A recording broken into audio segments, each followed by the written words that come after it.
मागच्या 20 वर्षाचा ट्रेंड पण बघितला जातो ना, किती वाढली शहर. डीपी ही अशी गोष्ट आहे ज्याच्यात चेंजेस करणं स्टेट गव्हर्नमेंटला जातात ना. जर लोकल आपल्याच सगळ्यांच्या हातात दिले तर एक पण राहणार नाही त्याच्यामध्ये. म्हणून ते ड्राफ्टिंग एरर व्हायच्या, किंवा एकाचं दुसऱ्यात गेलंय क्षेत्र, रस्ता दिसला नाही, कॅनलच राहून गेला, कलरच बदलला, हे असलं होत होतं जुन्या काळाचं सांगते. आता हे असलं काय आम्ही केलंय, आम्ही जीआयएस मॅपिंग केलंय, ड्रोननी त्याचे लेयर्स केले जीआयएस चे. ते लोकांची म्हणणं असतं की आम्हाला प्रिंट हवे आहेत, आम्ही भरतो ना पैसे तुमचे तर द्या. कुठल्याही शहराच्या आयुष्यामध्ये एक महत्वाची घटना असते.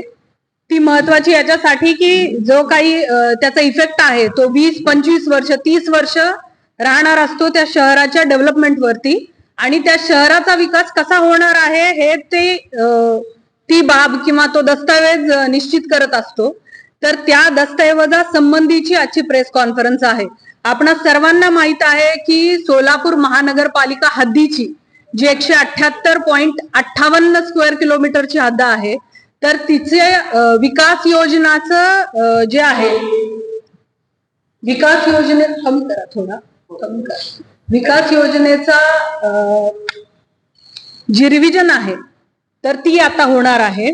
आपल्याला सर्वांना विदित आहे की सोलापूर महानगरपालिकेची हद्द जी आहे तर ती वेळोवेळी बदलत गेलेली आहे. म्हणजे जी पहिली होती ती अगदीच हद्द 23.23 स्क्वेअर किलोमीटरची होती, ज्याचा आपण पहिल्यांदा प्लॅन बनवला. मग त्याच्यानंतर वेळोवेळी हद्दवाढ झाली. सर्वात मोठी जी झाली ती 92 ला झाली हद्दवाढ. मग जुळे सोलापूर 1 आणि 2 अशा स्कीम्स होत्या, म्हाडाचे काही होते. असे सगळे प्लॅनिंग अथॉरिटीज वेगवेगळे वेळी टप्प्यावरती ज्या काही हद्दवाढी झाल्या तर त्यांचा मिळून, म्हणजे कोणाची तिसरी आहे, कोणाची दुसरी रिव्हिजन आहे, कोणाची पहिली रिव्हिजन आहे, परंतु हा नियोजन विकास आराखडा हा यासाठी स्पेशल आहे की जे आज आमचं क्षेत्र आहे 178.58 स्क्वेअर किलोमीटरचं, त्याची सर्व क्षेत्राची पहिल्यांदा रिव्हिजन होतीये. एकत्रित आराखडा जो बनला जातोय तो दिस इज द फर्स्ट डीपी जो आता सर्व क्षेत्राचा 100% क्षेत्राचा एकत्रित बनला जातो आहे. तर हा जो विकास आराखडा जी बनवण्याची एक प्रक्रिया आहे तर त्याच्यामध्ये टाउन प्लॅनिंग ऍक्ट जो आहे, MRTP जो आहे 1966चा, त्या कायद्यामध्ये सेपरेट चॅप्टर आहे. त्याचं प्रत्येक सेक्शन त्यांनी एक विशिष्ट कार्यपद्धती दिली आणि त्या सेक्शन मध्ये त्यांनी विशद केला आहे की कुठल्या सेक्शननी तुम्ही काय करू शकता. तर काही त्यातले बेसिक सेक्शन आहेत ते मी आपणाला सांगते. जसं सेक्शन 23 मध्ये 23 मध्ये याचं इंटेन्शन जाहीर केलं जातं, ज्याला म्हणतात इरादा जाहीर करणं. आणि आपल्या केसमध्ये 23 आणि 38 असे दोन्ही लागले कारण आपण ही रिव्हिजन पण करतो आहोत. तर आम्ही हा जो इरादा जाहीर केलाय महापालिकेनं तो आम्ही 3 नोव्हेंबर 2022 रोजी इरादा जाहीर केला की आम्हाला असं विकास योजना सुधारित करायची आहे वगैरे. मग त्याच्यानंतर हे सगळं काम करत असताना एक नगर रचना अधिकाऱ्याची नेमणूक शासनाकडून केली जाते. मग त्याच्या संबंधीचा आदेश जो आहे, आधी वेगळे होते, पुन्हा DDDPची पोस्टिंग इथे झाल्यानंतर शासनाने त्यांची नेमणूक केली. तर तो आदेश जो आहे तर तो 5 डिसेंबर 2023 ला डेप्टी डायरेक्टर टाउन प्लॅनिंग यांनी काढला. पुढे आम्ही 23 तुम्ही आम्हाला एक प्रेस कॉन्फरन्स घेतली होती. त्या प्रेस कॉन्फरन्सच्या वेळेला शासनाने मार्गदर्शक सूचना दिल्यात की डीपी बनवताना कसं बनवायचा. मग त्याच्यानुसार नागरिक, लोकप्रतिनिधी, पर्यावरण मित्र, क्रेडाई, इंजिनियर किंवा आर्किटेक्ट असोसिएशन आणि बाकीचे इतर स्टेक होल्डर्स यांची, मग आमचे वेगवेगळे विभागांचे प्रमुख आहेत, गव्हर्नमेंटचे विभाग प्रमुख आहेत, यांना सगळ्यांना पत्र, बैठका, हरकती, सूचना त्यांचे आम्ही गुगल फॉर्म उपलब्ध करून दिला होता, आपल्या सगळ्यांना माहिती असेल.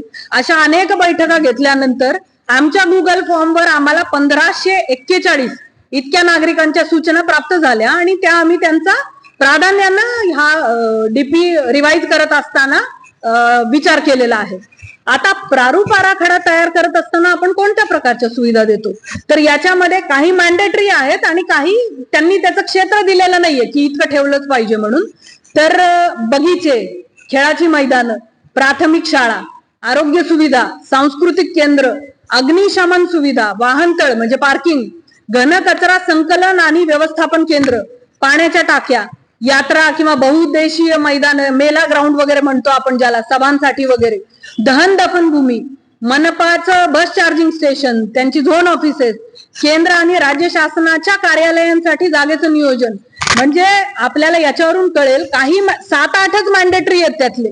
पण आम्ही हे करत असताना शहराचा एक शहर ही जर आपण एक पर्सनॅलिटी म्हणून बघितली तर त्या पर्सनॅलिटीला विकास करण्यासाठी आणि एक चांगलं आयुष्य शहरातल्या सर्व नागरिकांसाठी द्यायचं म्हटलं तर काय काय सुविधा द्याव्या लागतील, अशा बारीक बारीक सगळ्या सेवा सुविधांचा आम्ही विचार केला आणि ती आरक्षण आम्ही टाकलेली आहेत. आता जसं आपल्याला माहिती आहे की PM ई बस सेवा शहरासाठी 100 बसेस 100 बसेस मंजूर झालेल्या आहेत. त्याचं सिव्हिल आणि इलेक्ट्रिकल इन्फ्रास्ट्रक्चरचं काम ऑलरेडी चाललंय. हे करत असताना आमच्या बुधवार पेठेचं जे काही जागा आहे तिथे आम्ही PM ई बस सेवा स्टेशन हे रिझर्वेशनच टाकलंय. हे जर तुम्हाला नाही करता आलं तर मग ती पुन्हा डेव्हलपमेंटच्या वेळेला वाद होत राहतात त्याचे. मग याचं काय आहे, मग आरक्षण बदला. कारण एकदा DP मंजूर झाल्यानंतर त्यात कुठलाही मायनर मॉडिफिकेशन करण्याची प्रक्रिया सुद्धा खूप लेंदी खूप मोठी आहे. त्याला शासनाकडे जावं लागतं त्यासाठी. त्यामुळे हे सगळं करत असताना DP बनवत असतानाच जर तो सायंटिफिक वेगवेगळ्या अँगलने विचार करून स्टँडर्ड नुसार बनवला गेला तर ड्राफ्टिंग एरर 37च्या मायनर मॉडिफिकेशन ह्या सगळ्या गोष्टी करायची गरज पडत नाही. हे सगळी रिझर्वेशन टाकत असताना आता पुन्हा कळीचा मुद्दा असतो, कोणाच्या जमिनीवरची काढली कोणाची टाकली. मी आपणा सर्वांना सांगू इच्छिते जे एक्झिस्टिंग रिझर्वेशन होती DP मधली त्यांना कशालाही आम्ही हात लावलेला नाही. हात लावला नाही या अर्थाने की समजा एखाद्या जागेवरती समजा शाळा आहे, आता शाळेचं जर रिझर्वेशन आम्हाला आता शाळा बांधायची आहे पण ऑलरेडी तिथे समजा इलिगल डेव्हलपमेंट झालेली असेल तर आम्ही फक्त रिझर्वेशन चेंज केली आहेत, प्रकार चेंज केलेत, त्याचे डिलीट कोणाचंही केलेलं नाही. याशिवाय 1992ची जी हद्दवाढ झाली त्याच्यामध्ये संपूर्ण हद्दवाढ क्षेत्रामध्ये जी काही लोकसंख्या प्रोजेक्ट केलेली आहे त्यांच्या वेगवेगळ्या सुविधा ज्या मी वाचून दाखवल्या तुम्हाला 14 प्रकारच्या त्या देण्यासाठी तिथं पण रिझर्वेशन ठेवणं गरजेचं आहे. बरं आता आपण म्हणू हा ठीक आहे आता गावठांमध्ये आमचं फार डेन्सली पॉप्युलेटेड आहे, सगळी आरक्षणं उचलून त्या हद्दवाढमध्ये टाकून होणार नाही. प्रत्येक सेक्टरचा बॅलन्स तुम्हाला मेंटेन करावा लागतो. त्या सेक्टरची आरक्षणं त्याच सेक्टरमध्ये द्यावी लागतात किंवा खूपच म्हणजे तिथे जागाच नाहीये आता घरच तोडावी लागतील. अशा परिस्थितीमध्ये आमच्या एक्सप्लेनेशन रिझनिंग सहित थोडं डेव्हिएशन आपल्याला आम्ही मनपा आणि शासकीय जागांवरती आरक्षण ज्या आमच्या ताब्यात आलेल्या आहेत त्याच्यावरती जास्तीत जास्त आरक्षण आम्ही प्रस्तावित केली आहेत. 2 हेतू आहेत. नागरिकांनाही त्यांच्या जमिनीवरती आरक्षण पडू नये अशी त्यांची इच्छा असते आणि लोकसंख्येच्या आधारावरती आरक्षण तर ठेवायची आहेत. आता या कात्रीतून मार्ग काढायचा तर आम्ही शासकीय आणि मनपा जमिनींवरती मोठ्या प्रमाणात आरक्षण ठेवलेली आहेत वेगवेगळ्या सुविधांची, जेणेकरून आम्हाला जसा निधी उपलब्ध होतोय जमीन आमच्या ताब्यात असली तर ते आम्हाला तातडीनं ते डेव्हलप करता येईल. आता हे सगळं करत असताना हा एक आम्हाला अहवाल एक द्यावा लागतो शासनाला की तुम्हाला ही जी तुम्ही रिझर्वेशन प्रस्तावित केली आहे टोटल आमच्या आता ड्राफ्ट DP मध्ये 921 इतका नंबर आहे रिझर्वेशनचा जो आम्ही प्रस्तावित केलेला आहे. आता शासनाला आम्हाला अहवाल देत असताना हेही सांगावं लागतं की साधारणपणे त्यांचं लँड ॲक्विजिशन करायचं असेल तर तुम्हाला किती खर्च येईल आणि दुसरं लँड ॲक्विजिशन केल्यानंतर डेव्हलप करायचं असेल तर त्याची कॉस्ट किती येते. टोटल 921 आरक्षणांसाठी लँड कॉस्ट जर आपण काढली तर ती 6593.08 कोटी इतकी लँड कॉस्ट आहे जमिनीची. ती रेडी रेकनर नुसार आपण निश्चित करतो. आणि दुसरी आहे डेव्हलपमेंट कॉस्ट, ही ढोबळ किंवा ठोकताळ्याने काढलेली असते की इतक्या स्क्वेअर मीटरचं कन्स्ट्रक्शन करायचंय तर त्याच्या रेट वगैरे वगैरे ही वाढेल पण मिनिमम एवढी तर लागणार. डेव्हलपमेंट कॉस्ट आहे त्याची 12,678.77 कोटी. आता टोटल जमीन पण अधिग्रहित करायची आणि डेव्हलप पण करायची सगळ्या आरक्षणांची असं जर पकडलं तर ती 19,271.85 कोटी रुपये इतकी कॉस्ट ह्या DPची डेव्हलपमेंट साठीची आहे. तर हा जे आहे तर ते बेसिक हे आहेत त्याचे सॅलियंट फीचर्स किंवा प्रमुख वैशिष्ट्ये आहेत जे ड्राफ्ट DP आम्ही आज पब्लिश केलाय तो त्याची पुढची काय प्रक्रिया असेल हे मी आपण सर्वांना सांगितलं. हा DP करत असताना आम्ही बारीक बारीक शहराच्या गरजांवरती लक्ष दिलेलं आहे. त्याच्यात इलेक्ट्रिक आमचं बस सुविधेचं चार्जिंग स्टेशन असेल, एक आम्ही सोलर पार्क प्रस्तावित केला आमच्या जमिनीवरती. मी खास करून शहराचे जे फुफ्फुस म्हणतो, लंग्स म्हणतो, अशा मोकळ्या जागा, मग त्या गार्डन, प्लेग्राऊंड, चिल्ड्रन्स प्लेग्राऊंड, या सगळ्या जागांना आम्ही कुठंही कॉम्प्रोमाइज केलेलं नाहीये. प्रत्येक सेक्टरमध्ये जेवढ्या मानकांनुसार गरजेच्या आहेत तेवढ्या जागा आम्ही ठेवलेल्या आहेत. आणि वेगवेगळ्या वयोगटातल्या लोकांच्या ज्या गरजा आहेत त्याच्यानुसारही वेगवेगळी आरक्षणं आम्ही प्रस्तावित केलेली आहेत. तर आता याच्यावरती या सर्व माध्यमातून माझी नागरिकांना विनंती आहे आणि सर्व स्टेक होल्डर्सना की 1 महिन्याचा कालावधी आम्ही गॅझेटमध्ये पब्लिश केल्याच्या नंतर, म्हणजे आम्ही पत्र दिल्यानंतर गॅझेटमध्ये पब्लिश व्हायला काही थोडा दिवस लागतात, त्याच्यानंतर 1 महिना आम्ही तुम्हाला पूर्ण हे करायला देऊ, त्याच्यावरती हरकती आक्षेप. हे सगळं करत असताना आम्ही वेबसाईटवरती ते टाकू, कमिशनर ऑफिस, त्याच्यानंतर टाउन प्लॅनिंगचं कार्यालय म्हणजे DDTPचं ऑफिस आणि वेगवेगळ्या जागेवरती आम्ही ते टाकू. हे करत असताना नागरिकांना मग आता लागतं, मला माझ्या जमिनीचं बघायचंय काय टाकलंय, मग त्याला भाग नकाशे लागतात, त्याला काय काय लागतं. तर त्याच्यासाठी गव्हर्नमेंटनी एक स्पेसिफिक GR काढलेला आहे बघा. 28 ऑक्टोबर 2020 चा GR काढलेला आहे नगर विकास विभागानं आणि याच्यामध्ये विवरणपत्र दिलंय. तर आमचा ऑलरेडी याचा महासभेचा ठराव म्हणजे ऍडमिनिस्ट्रेटरचा ठराव पण झालेला आहे. याच्यामध्ये जे शुल्क लिहिलेलं आहे, म्हणजे हे नागरिकांनी त्यात कन्फ्यूज होऊ नये, याच्यात लिहिलेलं शुल्क तुम्हाला भरून या सगळ्या सुविधा मिळतील. आता समजा नकाशा पाहिजे पूर्ण आकार, A4 साईजचा नकाशा पाहिजे आहे, तर त्याची प्राइस आहे 700 रुपये कलर प्रिंट जी दिली जाईल. मग आता जशी साईज वाढत जाईल A3, A2, A1 तशी ती किंमत वाढत जाणार त्याची. तर हे विवरणपत्राचे जे काही दर दिलेले आहेत त्या दरांनुसार तुम्हाला भाग नकाशे किंवा काही झोन प्लॅन असेल तर झोन दाखले असतील, या सगळ्या गोष्टी टाउन प्लॅनिंग ऑफिस मधून आमच्या DDTPच्या कार्यालयातून स्टेप असते, तो म्हणजे विद्यमान जमीन वापर नकाशा बनवणे, ज्याला ELU म्हणतात, एक्झिस्टिंग लँड यूज. मग हे सगळं करत असताना शासनानं एक GR काढून सर्व महानगरपालिका, नगरपालिका, नगरपंचायती ज्यांचा कोणाचा विकास आराखडा बनतोय त्यांना तो GIS मॅपिंगनी करणं बंधनकारक केलेलं आहे. आपणा सर्वांना माहिती आहे, अनेक वेळा जुन्या काळामध्ये ड्राफ्टिंग एरर्स होतात किंवा डिस्क्रिप्शन मध्ये वेगळं लिहिलेलं असतं, DP मध्ये कलर कोड वेगळा आलेला असतो, प्रिंटिंगच्या मिस्टेक असतात. या सगळ्या गोष्टी टाळण्यासाठी, ते अॅक्युरसी मेंटेन करण्यासाठी GIS मॅपिंगनी DP बनवणं बंधनकारक केलं. त्याच्यानुसार आपणही हा जो DP बनवलेला आहे तर तो GIS मॅपिंगनी केलाय. हैदराबादची रिमोट सेन्सिंग एजन्सी आहे, त्यांच्याकडून आपण हे सगळं विहित पद्धतीनं तो नकाशा बनवलेला आहे. मग हा जमीन वापर नकाशा म्हणजे विद्यमान एक्झिस्टिंग लँड यूज कसा आहे तो आम्ही 16 ऑक्टोबर 2023 रोजी त्यांनी तयार केला आणि महानगरपालिकेकडे हस्तांतरित केला. आता हे सगळं करत असताना प्रत्येक टप्प्याला आपल्याला हे असतं, एक विहित कालमर्यादा नेमून दिलेली असते, एवढ्यातच तुम्ही ही स्टेप कंप्लीट करा, अन्यथा तुम्हाला पुन्हा शासनाची मान्यता घ्यावी लागते मुदतवाढीसाठी. मग त्याचा नेक्स्ट होता ELU नंतरचा टप्पा असतो पुढचा, तो म्हणजे प्रारूप विकास आराखडा प्रसिद्ध करणे, ज्याला आपण ड्राफ्ट DP म्हणतो. हा ड्राफ्ट DP जो आहे तो आम्ही 26 डिसेंबर 2024 रोजी प्रसिद्ध केला. प्रसिद्ध म्हणजे तो काल महासभेनं जीबीनं प्रशासकांनी मंजूर केलेला आहे आणि आम्हाला जो काही मूळ मुदत होती त्याची तो प्रसिद्ध करण्यासाठी तर ती 2 नोव्हेंबर 2024 होती. परंतु याच्यात विधानसभा आणि लोकसभा यांच्या आचारसंहितेचा जो 125 दिवसांचा कालावधी आहे तो शासनाच्या GR नुसार, नियमांनुसार तो तुम्हाला वाढवून मिळतो. तसा विचार केला तर आमचा PLU म्हणजे जो प्रपोज लँड यूज आहे तो प्रसिद्ध करण्याची मुदत आमची 7 मार्च 2025 अशी आहे, पण आम्ही तो 26 डिसेंबर 2024 ला म्हणजे बराच त्याच्या आधीच मुदतीमध्ये आम्ही तो प्रसिद्ध करू शकलो.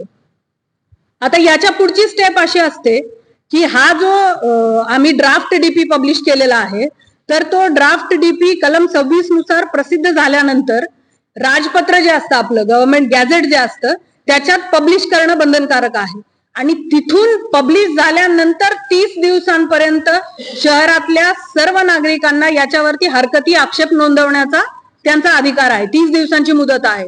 या मुदतीत येणारेच हरकती आक्षेप हे विचारात घेतले जातात, त्याच्या बाहेर येणारे विचारात घेतले जात नाहीत. आता हे झालं हरकती आक्षेप येतील. मग पुढची प्रक्रिया आपली काय असेल तर हरकती आक्षेप आल्यानंतर शासन त्याच्यामध्ये एक नियोजन समिती स्थापन करतं त्या हरकती आणि आक्षेपांवर विचार करण्यासाठी. मग या नियोजन समितीमध्ये 3 मेंबर जे असतात ते स्थायी समितीचे असतात. जर त्यावेळेला स्थायी समिती असेल तर त्यांचे मेंबर येतील, अन्यथा प्रशासक असतील तर प्रशासक असतील. प्लस 4 मेंबर्स म्हणजे 4 सदस्य आहेत ते गव्हर्नमेंट नियुक्त असतात जे एक्सपर्ट असतात. म्हणजे टाउन प्लॅनिंग डिपार्टमेंटचे एक्सपर्ट, वेगवेगळे अधिकारी अशी लोक असतात. अशांची टोटल मिळून 7 जणांची नियोजन समिती एक्सपर्ट कमिटी ही नेमणूक केली जाते. आता या 30 दिवसांच्या कालावधीमध्ये ज्या काही हरकती आक्षेप प्राप्त होतील, ज्या काही हजारांमध्ये असतील, काही असतील, तर त्या सर्वांची सुनावणी घेणं हे त्या कमिटीचं कर्तव्य आहे.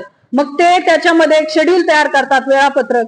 प्रत्येक हरकत आक्षेप असणाऱ्या माणसाला सुनावणी दिली जाते, त्यांचं म्हणणं ऐकून घेतलं जातं. त्याच्यावरती समितीचं काय म्हणणं आहे, म्हणजे नियमानुसार ही गोष्ट बसते नाही बसत, किंवा त्यांचं जे जस्टिफिकेशन आहे ते बरोबर आहे, त्यांचं जे म्हणणं असेल तर ते कोट करून मग तो जो अहवाल आहे नियोजन समितीचा अहवाल, ही नियोजन समिती तो परत नियोजन प्राधिकरणाला देते. आपल्या केसमध्ये नियोजन प्राधिकरण आहे जनरल बॉडी, म्हणजे जीबी आहे, किंवा प्रशासक नसेल तर यांना ते 2 महिन्यांच्या आत नियोजन म्हणजे शासनाने 2 महिन्याच्या आत नियोजन समितीची स्थापना करणं बंधनकारक आहे. त्याच्यानंतर समितीने 2 महिन्यांच्या आत विचार विनिमय होऊन 2 महिन्यात आम्हाला तो अहवाल शासनाला सबमिट करणं हे बंधनकारक आहे मंजुरीसाठी. तर ही झाली या सगळ्या प्रक्रियेची एकेका सेक्शन्स नुसार मी तुम्हाला प्रक्रिया सांगितली. आता याच्यामध्ये आपण वळूया ड्राफ्ट डीपी मध्ये. आपला हा जे ओरिजिनल डीपी होता किंवा जो एक्झिस्टिंग डीपी होता, तर त्याच्यामध्ये आम्ही तयार होत असताना 1997 ते 17 मध्ये टोटल 905 आरक्षणं प्रस्तावित केली होती. परंतु ही आरक्षणं जेव्हा शासन मंजूर करतं त्यावेळेला काही असतो एक्सक्लुडेड पोर्शन असतो, त्याच्यात काही शासन बदल करतं, काही गाळतं. तर त्या 905 पैकी फक्त 829च राहिली, बाकीची गाळली गेली. मग त्याच्यामध्ये काही 76 आरक्षणांकरता महानगरपालिकेच्या व्यतिरिक्त इतर शासकीय विभाग हे समुचित प्राधिकरण होते. समुचित म्हणजे ते आरक्षण अक्वायर करण्याची जबाबदारी त्यांची, म्हणजे पोलीस असेल किंवा BSNL असेल किंवा इतर काही वेगवेगळ्या महामार्ग असेल, PWD असेल, अशा वेगवेगळ्या एजन्सीज पोस्ट आहे. तर यांना ती आरक्षणं ठेवलेली असतात, तर त्यांनी ती आरक्षणं अक्वायर करणं ही त्यांची जबाबदारी असते. असं सगळं करता करता मग या 20 वर्षांच्या कालावधीमध्ये जी आरक्षणं ठेवली होती, काही TDR मध्ये आमच्या हाती आली, काही अकोमोडेशन रिझर्वेशन मध्ये डेव्हलप झाली, काही आरक्षणं हायकोर्टाच्या आदेशानं डिलीट झाली, काही 37 मायनर मॉडिफिकेशन मध्ये शासनाने डिलीट केली. अशी सगळी करता करता आमची जी टोटल आरक्षणं होती त्याच्यापैकी 121 इतकी आरक्षणं ही विकसित झाली एवढ्या 20 वर्षांच्या कालावधीमध्ये, जे की प्रमाण टोटल रिझर्वेशनच्या 15% आहे. 15% आरक्षणं आमची विकसित झालेली आहे. आता हे सगळं करत असताना नेक्स्ट जी प्रक्रिया आपण राबवली त्याच्या बाबत मी आपल्याला थोडी माहिती देते. ही प्रक्रिया करत असताना डीपी बनवायचं आहे तर त्याच्यासाठी पॉप्युलेशन प्रोजेक्शन असतं, लोकसंख्येचं प्रक्षेपण केलं जातं. म्हणजे एक अंदाज बांधला जातो की आपल्या केसमध्ये 2038 ला किती लोकसंख्या असेल या शहराची, मग त्याच्यात डिकेडल ग्रोथ रेट वगैरे वगैरे बाकीच्या इतर डेटावरून ते काढलं जातं. तर आपण जे प्रक्षेपण केलंय त्याच्यानुसार 2038 रोजी शहराची पॉप्युलेशन 12,60,000 एवढी पकडलेली आहे आणि 2048 रोजी शहराची पॉप्युलेशन 13,55,000 इतकी पकडलेली आहे. आता हे सगळं एवढ्या पॉप्युलेशनला जर केटर करायचंय तर तुम्हाला काय प्रमाणात रिझर्वेशन ठेवावे लागतील ह्याचे काही स्टँडर्ड आहेत, त्याला प्लॅनिंग स्टँडर्ड म्हणतात. ते 1979 चे प्लॅनिंग स्टँडर्ड आहेत. त्याच्यात त्यांनी सांगितलंय एवढ्या पॉप्युलेशनला इतकं हेक्टर प्लेग्राऊंड पाहिजे, इतक्या ओपन स्पेसेस पाहिजेत, एवढ्या शाळा पाहिजेत वगैरे वगैरे वेगवेगळ्या गोष्टी. तर त्या प्लॅनिंग स्टँडर्ड नुसार मग आम्ही शहराचे जे जुने झोन होते तेच आम्ही ठेवलेत, त्याला सेक्टर म्हणतात. सेक्टर हे तसे 16 आहेत, परंतु 13 नंबरचा जो सेक्टर आहे तो खूप मोठा होता, डेन्स पॉप्युलेशनचा होता, त्यामुळे त्याचे 13A आणि B असे 2 भाग करण्यात आले आणि मग अशी सेक्टरची संख्या टोटल 17 अशी झाली. 16च आहेत पण 13A 13B, तर त्याच्यामुळे टोटल 17 सेक्टर झाले. ह्या 17 सेक्टर मध्ये तिथली पॉप्युलेशन, प्रक्षेपित लोकसंख्या आणि हे प्लॅनिंग स्टँडर्ड याच्यानुसार वेगवेगळ्या आरक्षणांची काय प्रमाण आहे. आता अनेकदा आपल्याकडून विचारणा केली जाते की किती नंबर आहे. मी आपल्याला सांगू इच्छिते की नंबर हा महत्वाचा नाहीये. 921 असतील, 1000 असतील, 700 असतील, प्लॅनिंग स्टँडर्ड मध्ये हेक्टरचा एरिया दिलेला आहे. म्हणजे तुमच्या शहरासाठी समजा एक 200 हेक्टर प्लेग्राऊंड पाहिजे असं त्यांनी सांगितलंय. मग ती प्लॅनिंग अथॉरिटी त्यांच्या उपलब्ध जागांनुसार वगैरे वगैरे मे बी त्याच्यासाठी 100 रिझर्वेशन करू शकते, 50 मध्ये करू शकते मोठे मोठे केले तर. त्यामुळे आपल्याकडे नंबर हा महत्वाचा नाहीये, किती हेक्टर क्षेत्र त्याचं ठेवणं त्या त्या सेक्टरसाठी बंधनकारक आहे ते आम्ही ठेवलेलं आहे. हे सगळं करत असताना मी आहे, डीडीटीपी आहे, जे की टीपीओ आहे, टाउन प्लॅनिंग ऑफिसर आहेत. याशिवाय आमची संपूर्ण टीम शासनाकडून अपॉइंट केली जाते कालावधीसाठी या की त्यांनी हे सगळं काम करावं. या टीम बरोबर मी स्वतः पळापळी झाली, मग आम्हाला दाखल नाही करता आलं तर अशा वादामध्ये अडकायची गरज पडणार नाही त्यांना किंवा आम्हालाही. तर सफिशियंट कालावधी आहे 30 दिवसांचा शासनानं दिलेला. तर शेवटच्या दिवसाची वाट न बघता आपलं जे काय म्हणणं आहे ते आपण सबमिट करा. कारण ज्यांचं म्हणणं सबमिट केलं त्यांनाच सुनावण्या दिल्या जाणार आहेत नियोजन समितीकडून. तर त्यामुळे या वेळेमध्ये आपण त्या कालावधीचा वापर करून हरकती आक्षेप सबमिट करा. त्यानंतर पुढचं नियोजन समिती आणि वेगवेगळे टप्पे होतील आणि फायनली 6 महिन्यांच्या आत मग तो डीपी जो काय आमचं म्हणणं असतं नियोजन प्राधिकरणाचं ते आपण शासनाला सबमिट करणं बंधनकारक असतं. त्याच्यावरती मग फायनल कॉल जो असतो तो शासनाचा असतो. रिझर्वेशन वाढले पण मी तुम्हाला सांगितलं नंबर वरती जाऊ नका. हेक्टर मधलं क्षेत्र ही संपूर्ण शहराचा प्लॅन आहे. त्यामुळं तो जो 821 आहे त्याच्यामध्ये जुळे सोलापूरचे भाग घेतलेलेच नव्हते. आता सगळाच केला.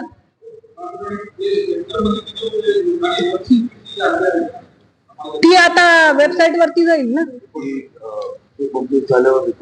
रिपोर्ट मध्ये मिळेल ना. आम्ही पब्लिश झाल्यावर गॅझेट मध्ये पब्लिश करतो.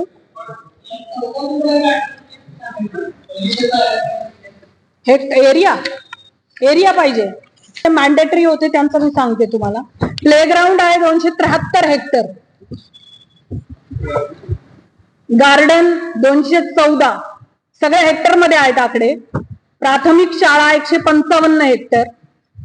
आम्ही सेकंडरी स्कूल पण ठेवलेत कारण काही जागांवर ते हे झालेले आहेत, विकसित झालेले आहेत आणि जनरली मनपाचं प्राथमिकची मुलं सेकंडरीला घाला अशी पण मागणी असते. त्यामुळे secondary school 92 hectare 92. Health facilities आहेत मग याच्यामध्ये 70.47 हेक्टर इतके ठेवलेले आहेत आम्ही. त्यानंतर हे काय लिहिले तुम्ही कमर्शियल आहे म्हणजे आपले काय म्हणतो आपण, नाही शॉपिंग सेंटर्स आहेत 63 हेक्टर. एन्व्हायरमेंटल फॅसिलिटी आहेत shopping centre 63 hectare. Entertainment facilities आहेत म्हणजे library, town hall, cultural hall या टाईपचे. सांस्कृतिक केंद्र 23 हेक्टर आहेत ते. आता हे महत्वाची फॅसिलिटी आहे पण जी कोणालाच आपल्या जमिनीवर पण नाही पाहिजे आणि आजूबाजूला पण नाही पाहिजे. क्रिमेशन अँड बरियल ग्राउंड म्हणजे दहन आणि दफन भूमी ह्यांच्यासाठीच 110 हेक्टर आहे. सोलापुरामध्ये खास करून म्हणजे मी पुण्यात पण होते पण मला एवढी नाही सापडली, परंतु सोलापुरात मी बघितलं की वेगवेगळ्या समाजांची कम्युनिटीची त्यांच्या दहन दफन भूमी अशा खूप आहेत. तर ते 110 हेक्टर इतकं रिझर्वेशन ठेवलेलं आहे. आणि पार्किंग 20 हेक्टर आहे. पार्किंग हे मॅन्डेटरी नाहीये त्यातलं नॉर्म्स मधलं पण तरी आम्ही त्याच्यामध्ये ठेवलेलं आहे 20 हेक्टर. हरकती आक्षेप 26 नाही, मी जेव्हा गॅझेट मध्ये पब्लिश करते 4-1 दिवसात होईल ते. त्यांच्याकडे पब्लिशिंगला लाईन लागलेली असते. मग आपल्या एक महिना पकडा असेल त्याच्यात काही झालेलं नाही, ते तसेच आहेत. आरक्षण मी बोलले आम्ही कुठलीही काढलेली नाहीयेत, नवीन टाकली आहेत. मध्ये जाणार नाहीत. मागच्या 20 वर्षाचा ट्रेंड पण बघितला जातो ना किती वाढली शहर. हे मी तुम्हाला लोकसंख्येचं प्रोजेक्शन सांगितले ते फार वाढ नाहीये त्याच्यामध्ये.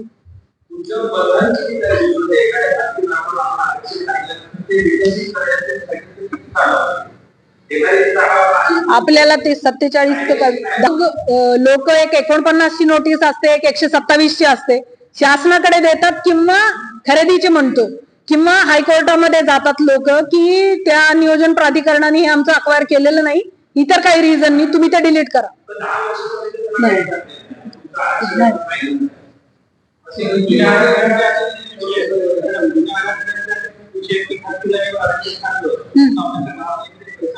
हो